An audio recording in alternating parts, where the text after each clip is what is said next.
Hello, guys, and welcome to round number 6 of FIDE Candidates 2026.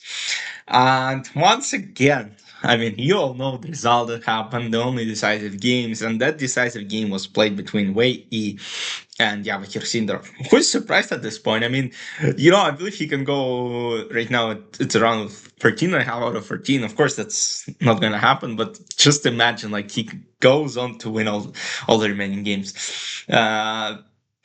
Yeah, it's unbelievable what he's doing at this moment. So let's quickly scroll through the game. So we start with d4, e5, and knight c3. So I'm gonna be posting my recaps from Canadian Chess Championship later this month after the candidates is concluded. And my opponent actually played knight c3, but after so I went for knight f6. And then we had Vienna, f4. So Javokhir goes for knight c6, bishop c4, knight f6, d3. So-called, bishop opening, when Vienna, however you want to call it. Knight a5, trying to get rid of the bishop, a3, knight c4, takes, and bishop c5. And now black get to bishop's advantage, but at the same time, like, I don't think it really matters because let's say bishop g5, knight d5, knight f3, white get a comfortable play knight f3, d6, but the position is of course equal. Bishop e6, bishop g5, a5, knight d5. That's what I'm talking about. c6. So now knight d5 is not really an option because your queen is just under attack. So c6, trying to get rid of the pin, takes, and now bishop goes to h4. And Wei is kind of telling Javokhir, okay, buddy, where are you going to castle? Because now if you castle this side, it's not going to be good. Because the king is wide open, f6 square is extremely weak. You don't want to risk it. King e7 is one of the options here, by the way. So, rook g8. Rook g8, attack and g2 square. Castle, a4. b4 takes, and now bishop g4, trying to potentially get to f3. b4 takes, and now bishop d4, sacrificing the pawn on f6. And here, if you look at the time, 1 hour, 12 minutes, but this move, it's unbelievable that you would spend 50 minutes on, 42 minutes uh, on logical move. Like, okay, you can also argue, okay, why not just, let's say, rook a2, like, why rush with capturing an f6? Like, it's not a big deal. So queen d7, bishop on d4, by the way, is an absolute monster. Rook d1, queen e6, and now the pawn on c4 is under attack. So h3, queen c4, rook d3, queen goes back, and now rook g6 chasing the bishop back, king f8 mistake, king g8, and now c5. And suddenly it turns out that c pawn becomes extremely strong. And also, let's say if you move rook back, there is this pawn hanging. So f4, trying to go f5, takes, queen f3, rook e8, trying to take on e4, takes, and we're transposing to the following kind of heavy piece endgame. Rook d6 takes, queen f3, queen goes to f3, trying to go to the endgame, but c4 now wins. So there are two winning moves. Queen f3 is winning as well, and then you still go c4, but c4, queen g4 check, king goes to f8. King h8 is not that precise due to king g5, but king f8 is precise because after rook d1, c3, and queen g5, there is f3. And guess what?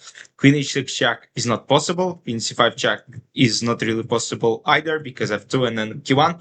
And just like that, now Wei Yi is kind of forced to play queen e3, and after rook e3, he's basically out of options. Let's say gf2, gf3, c2, rook gotta go, and now this way.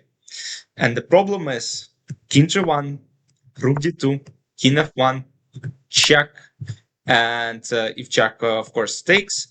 And now, okay, they will take the pawn, but who cares? Because here, with extra rook, black will be able to convert. So, just like that, Javokhir moves to 5.5 out of 6. And to other games finish in a draw.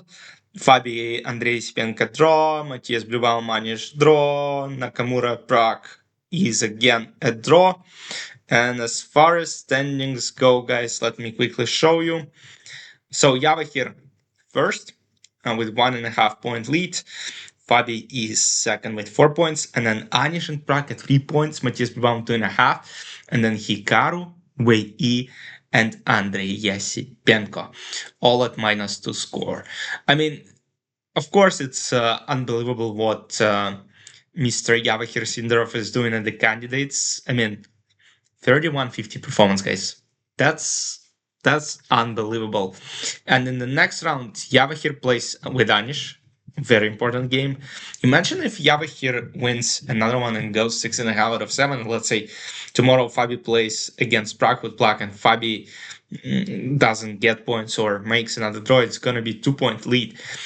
With 7 rounds to go, 2 point lead is very unlikely. I mean, unless Javokhir starts losing same amount of games, which I don't see happening, at least as of right now.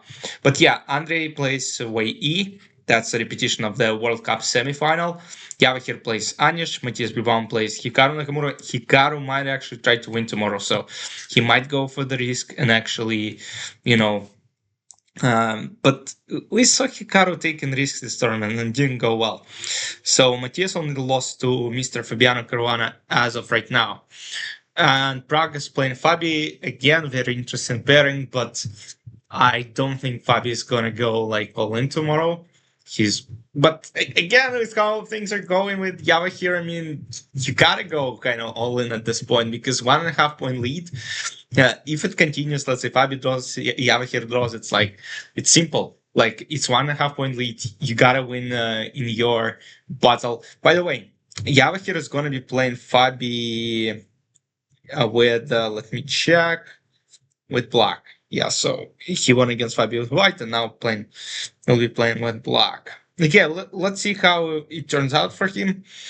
Hope you guys enjoyed the recap. Let me know any questions you might have, and I'll see you after tomorrow's 7th round is played. Enjoy. Bye bye.